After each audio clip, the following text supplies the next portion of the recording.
प्रिय बच्चों, सुप्रभात। मैं आज आप लोग के सामने लेकर के आए हैं भौतिकी में दर्पण सूत्र। आज आप लोग के सामने फिजिक्स के पहला अध्याय का महत्वपूर्ण भाग है, उसको हम आप लोग के सामने सिद्ध करेंगे। प्रश्न तुम्हारा यही है कि अवतल दर्पण में सिद्ध करें 1/v प्लस 1/u बराबर 1/f। प्यारे बच्चों, ये प्रश्न इस प्रकार से भी आते हैं। गोलीय दर्पण को लिख करके अवतल दर्पण के द्वारा दर्पण सूत्र को सिद्ध करें, या कई रूपों में प्रश्न पूछा जाता है।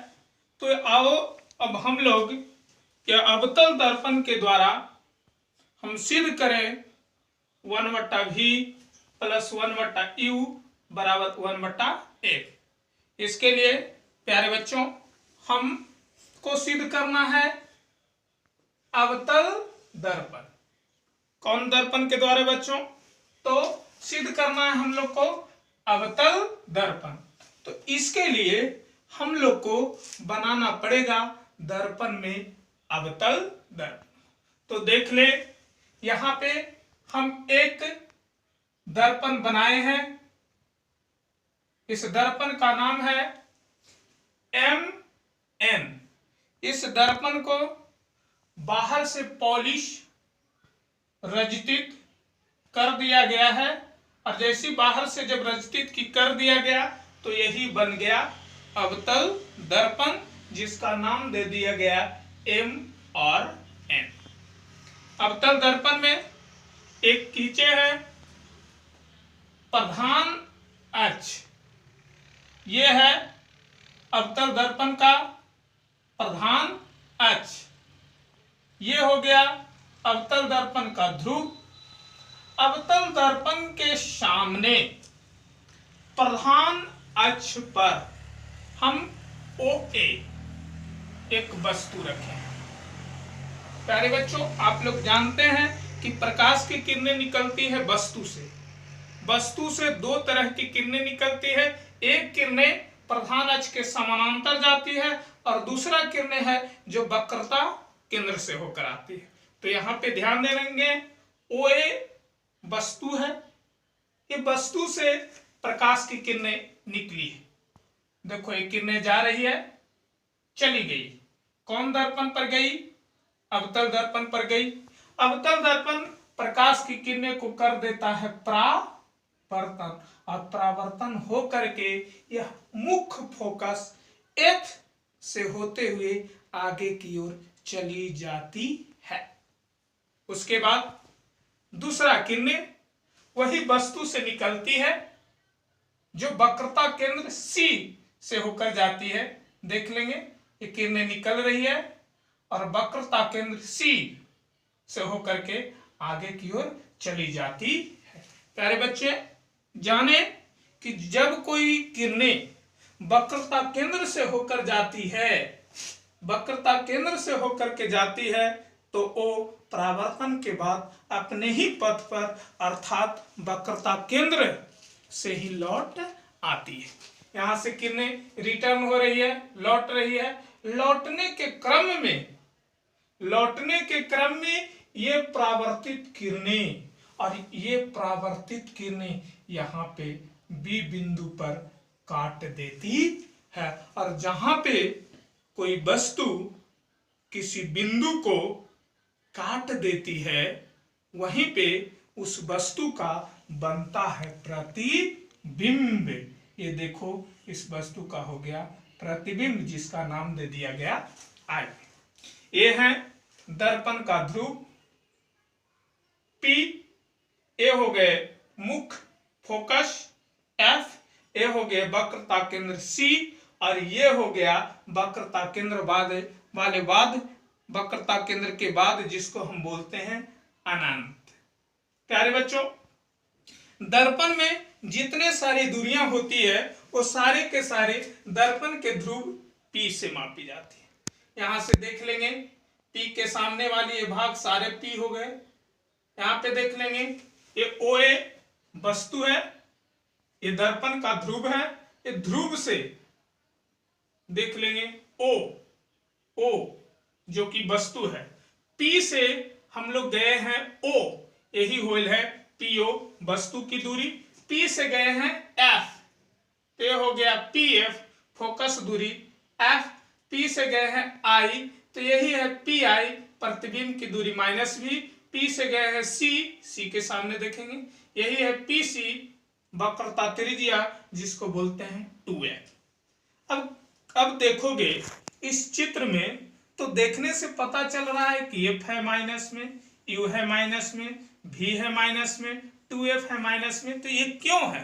तो जान लें कि दर्पण से अगर हम जाएंगे बाईं ओर, तो दर्पण से बाईं ओर जिधर जाएंगे वो सारे के सारे दुनिया ऋणात्मक अर्थात माइनस में होती है। इसलिए देख ले बच्चे, वस्तु दूरी है बाईं ओर, फोकस दूरी है बाईं ओर, प्रतिबिंब दूरी है बाईं ओर, वक्रता त्रिज्या है बाईं ओर, इसलिए सब माइनस हो गए। अब हम आगे की ओर चलते हैं। ये चित्र देखने से पता चला कि चित्र में दर्पण अवतल दर्पण का नाम दिया गया है Mn। अब इसका हम लोग थ्योरी लिखेंगे। माना कि Mn एक अवतल दर्पण है, माना कि Mn एक अवतल दर्पण है जिसके सामने OA एक वस्तु रखी गई। इस दर्पण के सामने OA देखेंगे, OA एक रखी गई है वस्तु जिसका प्रतिबिंब IB, चित्र में देखेंगे यहां पे IB, जिसका प्रतिबिंब IB बनता है जो वास्तविक उल्टा और वस्तु से छोटा होता। जहां करके दिया हुआ है, जहां वस्तु दूरी PO, P से देख लेंगे ध्रुव P है, वस्तु यहां है O भिजु, तो जहां वस्तु दूरी PO बराबर माइनस U। ठीक उसी प्रकार से प्रतिबिंब दूरी PI, चित्र में देखेंगे दर्पण का ध्रुव P है और यहां प्रतिबिंब I है, तो प्रतिबिंब दूरी PI बराबर माइनस V। ठीक उसी प्रकार से फोकस दूरी PF, चित्र में देखेंगे P यहां पे है और F यहां पे है, तो PF हो गया माइनस F। ठीक उसी प्रकार से वक्रता त्रिज्या PC बराबर माइनस 2f। देख लेंगे P यहां है और C यहां है, तो PC माइनस 2f।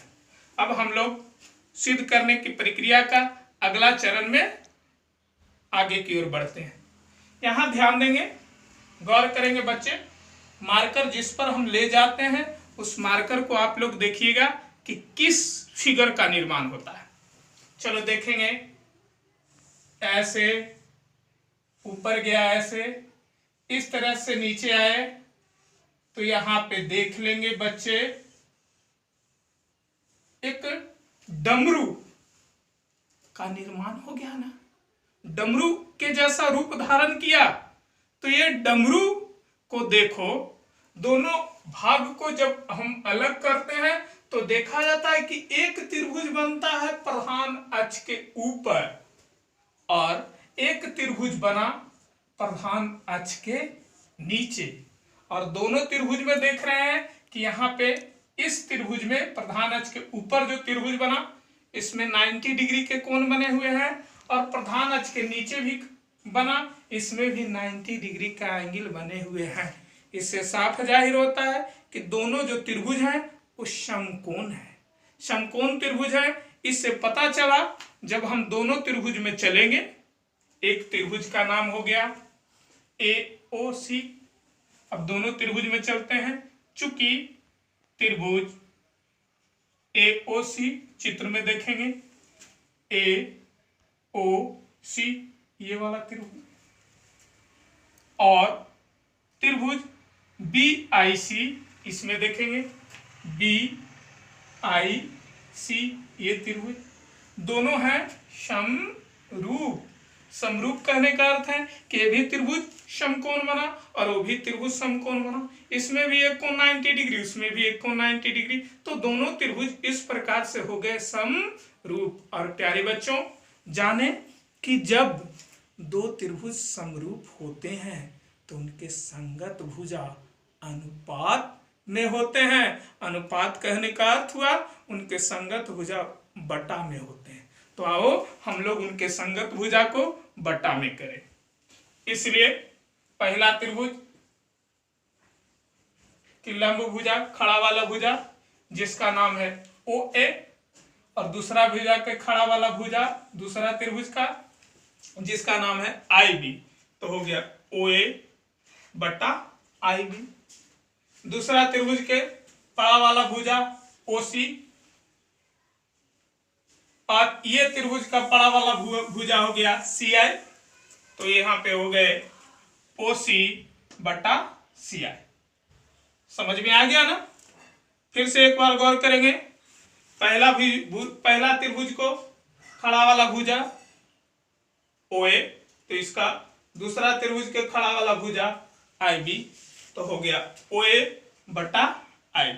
ठीक उसी प्रकार से पहला त्रिभुज के पड़ा वाला भुजा OC, तो दूसरा त्रिभुज के पड़ा वाला भुजा CI, तो OA बटा IB बराबर OC बटा CI हो गया। इसके बाद हम लोग आगे बढ़ रहे हैं। OA के OA लिखा गया, IB के IB लिखा गया, और यहाँ पे ध्यान देंगे ये O है और C है, नीचे C है और I है, ये सब में P लग चुका है। क्यों? क्योंकि दर्पण में जितने सारे दूरियां होती है वो सब दर्पण के ध्रुव P से मापी जाती है। दर्पण में जितने सारी दूरियां हैं वो दर्पण के ध्रुव P से मापी जाती है, इसीलिए सारे दूरी में P आना अनिवार्य है। जो देखेंगे बच्चों यह है OC, चित्र में देखेंगे ऐसे डायरेक्ट जाने कि OC है तो इसमें भी O में P लग गया तो PO हो गया, C में P लग गया तो PC हो गया। नीचे आ जाए, C है तो इसमें P लगा PC हो गया, माइनस चिन्ह I है तो इसमें P लगा तो PI। ये डायरेक्ट हुआ, लेकिन हुआ तो कैसे हुआ अब ये जानेंगे। OC, चित्र में OC देखेंगे, यहाँ पे देखेंगे गौर से चित्र को, OC यहाँ तक हुआ। हम लोग जानते हैं कि दर्पण में सारी दूरियां दर्पण के ध्रुव P से मापते हैं, तो इतना भाग को हम कैसे लिख सकते हैं? इतना भाग को हम लिख सकते हैं यहाँ से डायरेक्ट P से लेकर के O तक, तो P से O तक लिखेंगे तो ये PO हो जाएगा, और इसमें से इधर वाला भाग को घटा लेंगे माने उसको हटा लेंगे। जब पूरा टोटल भाग PO लिख करके उसमें से PC को घटा लेंगे तब OC ना बचेगा। तो ठीक इसी प्रकार से OC को लिखा गया PO माइनस PC, यानी कि PO में से PC को घटा लिया गया तो OC बच गया। ठीक उसी प्रकार से CI को भी देखें आप, CI इतना छोटा है, यही है CI, इतना छोटा भाग को लिखना है। हम लोग जानते हैं कि दूरी सब P से मापते हैं, तो यहाँ से पहले पूरा दूरी लिख लिए PC, उसमें से इतना दूरी PI को घटा लिए। जब PC में से PI घटा तो CI बच गया, तो वही CI को लिखा गया है PC माइनस PI। इसको मान लिए समीकरण फर्स्ट। यहाँ तक किसी को कोई समस्याएं नहीं है। अब हम लोग आगे की ओर बढ़ रहे हैं।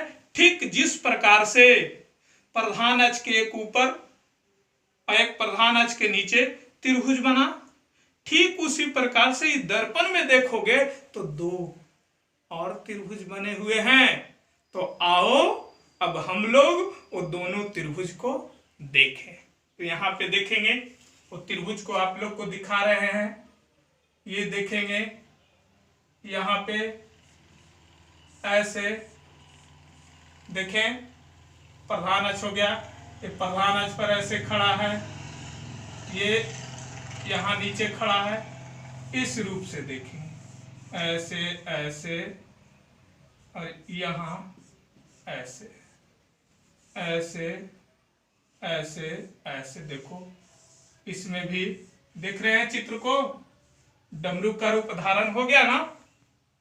दो इसमें भी त्रिभुज बने, और दोनों त्रिभुज समकोण त्रिभुज ही हैं। त्रिभुज को देख लेंगे गौर से।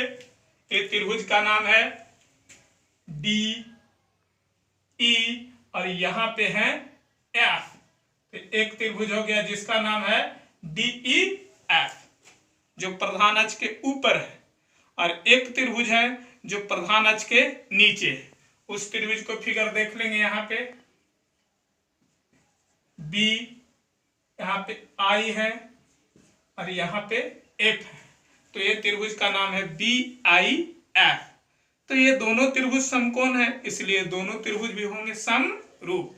तो यहाँ देखेंगे वही लिखा हुआ है, इसी प्रकार त्रिभुज D E F, D E F और त्रिभुज B I F, B I F, ये समरूप हैं।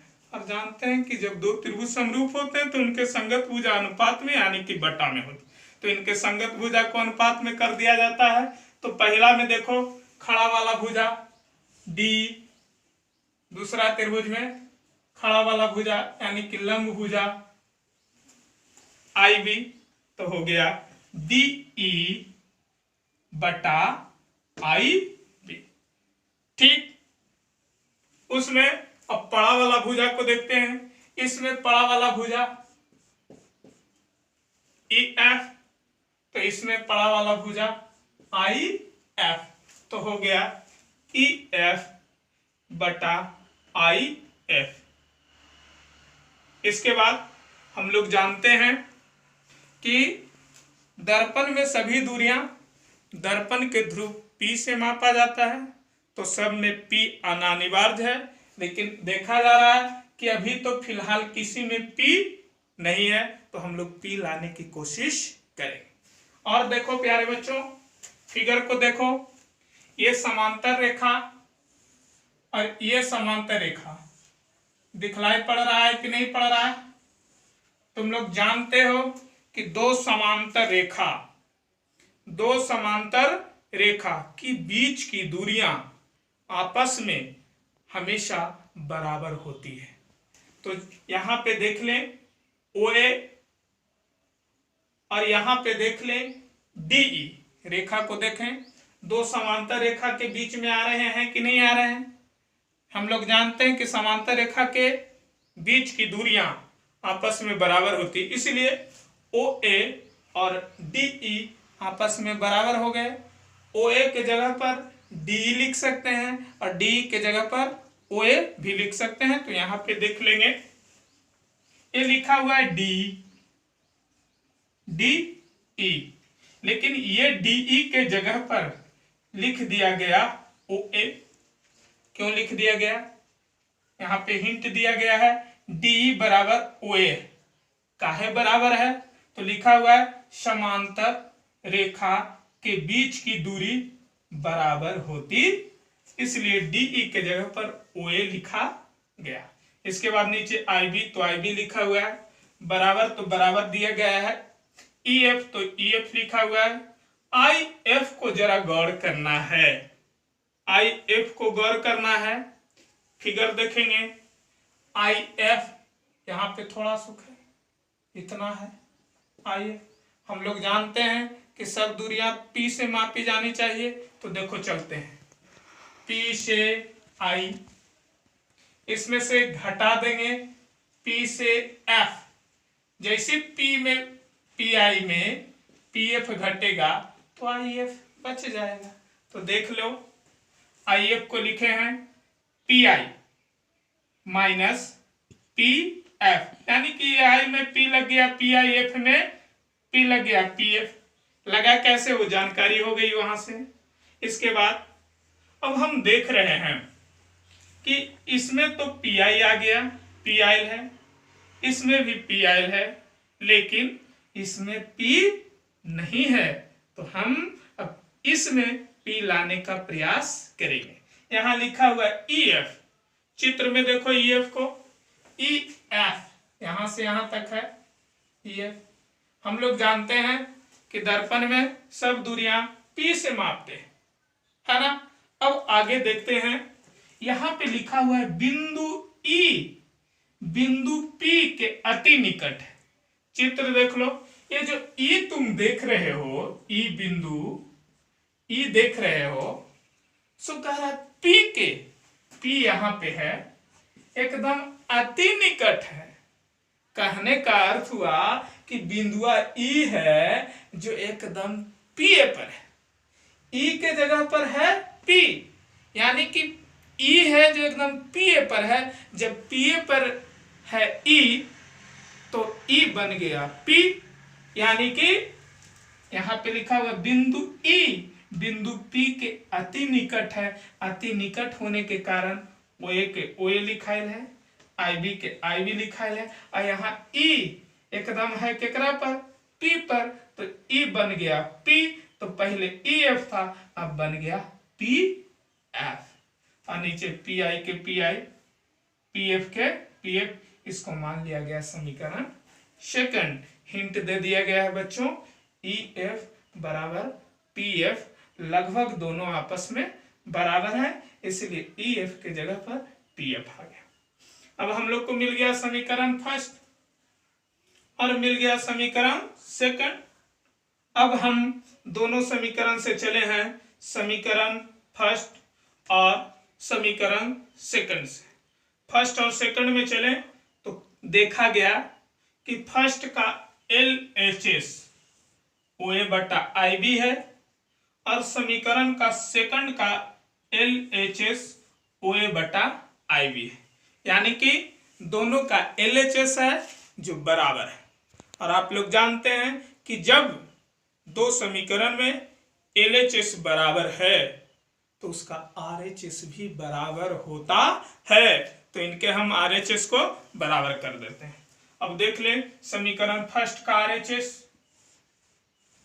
क्या लिखे हुए हैं, पीओ माइनस पीसी, तो देखो लिखा गया पीओ माइनस पीसी बटा पीसी माइनस पीआई, तो नीचे लिखा गया पीसी माइनस पीआई। फर्स्ट के आरएचएस को लिख दिए। अब सेकंड के आरएचएस को देखेंगे।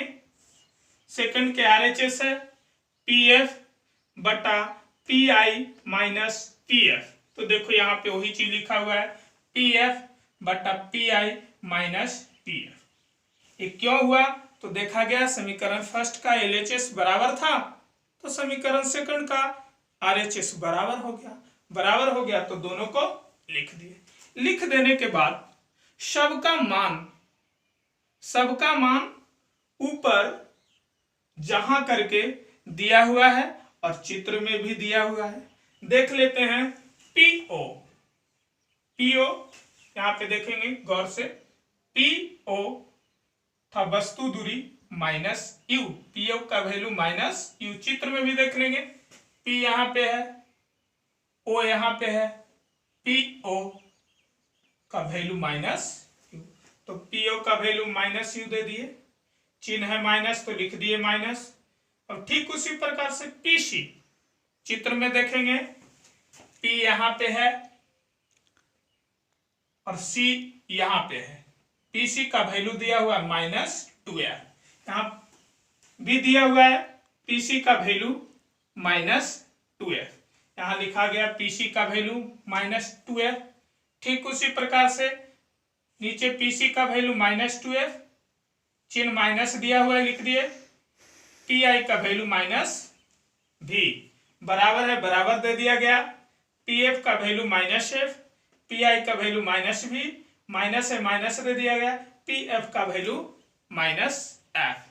अब अगला स्टेप में बढ़ रहे हैं, -u लिखा हुआ है -u लिख दिए। अब यहां पे गौर करेंगे, ये माइनस है और बगल में भी जिससे गुना कर रहे हैं वो भी माइनस है, तो जानते हैं कि माइनस में माइनस चिन्ह से, यानी कि कहने का अर्थ है समान चिन्ह रहता है और उसमें गुना करने के लिए कहा जाता है तो चिन्ह बदल जाता है, यानी कि अगर माइनस है तो प्लस बन जाता है और अगर प्लस है तो प्लस ही रह जाता है। यहाँ पे देख लेंगे गौर से, माइनस में माइनस से चिन्ह गुना हुआ, चिन्ह हो गया प्लस 2f। नीचे आते हैं माइनस 2f, माइनस में माइनस से चिन्ह से गुना हुआ, चिन्ह हो गया प्लस v, बराबर बराबर पर माइनस एफ है, माइनस एफ लिखा गया, माइनस भी है, माइनस भी, माइनस में माइनस से गुना हुआ, चिन्ह हो गया प्लस प्लस एफ। अब इसके बाद हुआ ब्रज गुणन यानी कि क्रॉस मल्टीप्लिकेशन, यानी कि कहने का अर्थ हुआ तिरछा तिरछी गुना। यहां पे देख लेंगे इस रूप से, यहां देखोगे ऐसे गुना कर रहे हैं तो गुना में होता है पहले एक से, तो पहले माइनस यू से ये दोनों में कर लिया जाता है गुना। माइनस यू से भी में गुना किए तो हो गया माइनस यू से भी में गुना किया गया, माइनस यू से माइनस भी में गुना हुआ तो माइनस में माइनस से गुना हुआ, चिन्ह हो गया प्लस, और यू में भी से गुना हुआ तो यहाँ पे हो गया यू भी। इसके बाद माइनस यू से प्लस एफ में गुना हुआ तो पहले चिन्ह को गुना करते हैं, माइनस से प्लस में गुना हुआ, चिन्ह हो गया माइनस, और यू में एफ से तो हो गया यू एफ, एक से गुना हो गई।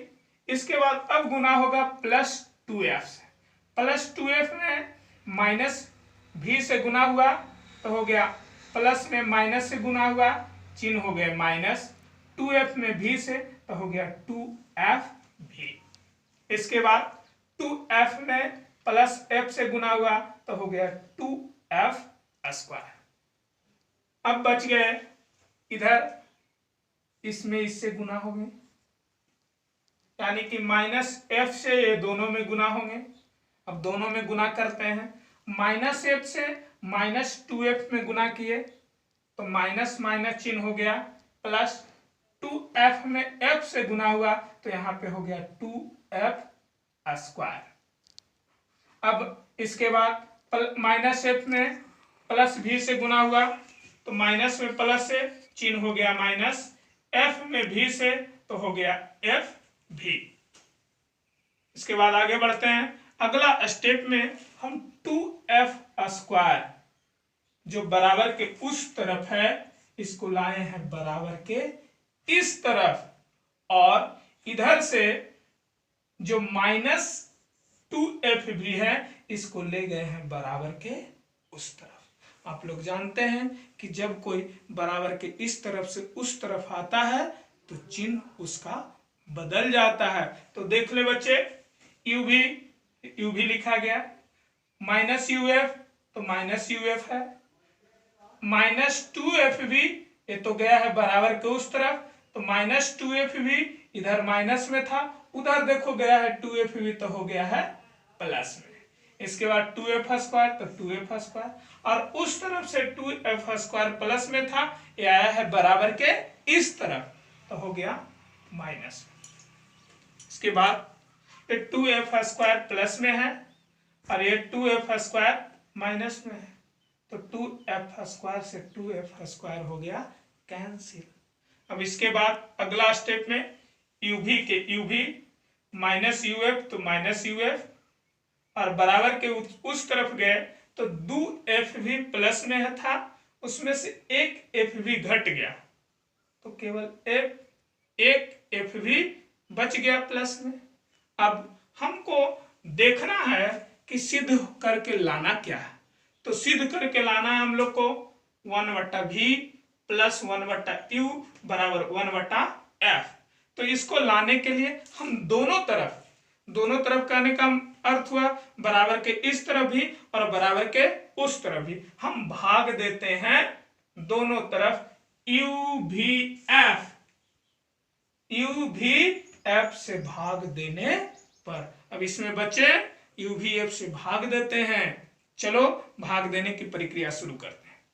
यह है u भी, इसमें भाग दिए, u भी इसमें भाग दे दिया गया u भी f से। इसके बाद है माइनस uf, इसमें भी भाग दिया गया u भी f से।